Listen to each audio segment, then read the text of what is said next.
তরুণদের দাপটের সাথে পিছিয়ে নেই ভারতীয় তরুণীরাও। 24 ঘন্টা আগে অনূর্ধ্ব-19 যুব দল চ্যাম্পিয়ন হয়েছিল বিশ্বকাপ ক্রিকেটে। 24 ঘন্টার মধ্যে অনূর্ধ্ব-19 ভারতীয় যুবতী দল চ্যাম্পিয়ন হলো সাফ মহিলা ফুটবলে। পদ্মা পাড়ের দেশকে ছারখার করে 2 বছর পর পুনরায় সাফ শিরোপা ঘরে তুলল উইমেন ইন ব্লু দল।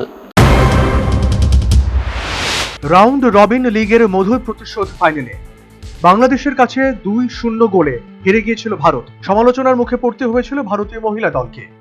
অনূর্ধ্ব-19 যুব এশিয়া কাপ ফুটবলে ঘুরে দাঁড়াতে পারবে কি টিম ইন্ডিয়া? এই প্রশ্ন চিহ্নের মাঝে দাঁড়িয়ে ভারতীয় মহিলা দল প্রমাণ করে দিল তারাও পিছিয়ে নেই যুবদের সাথে।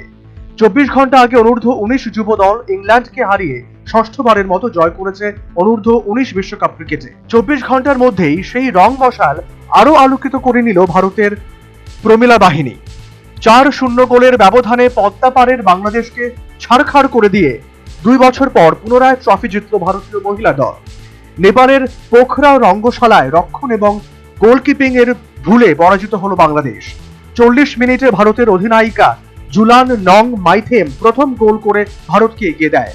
60 মিনিটের পেনাল্টি থেকে এলিজাবেথ দ্বিতীয় গোল করে দলকে এগিয়ে দেয়। 68 মিনিটে ফার্নান্ডেজ এবং 83 মিনিটে অম্বিতা রঘুরামন গোল করে ভারতের চ্যাম্পিয়ন ট্রফি নিশ্চিত করে।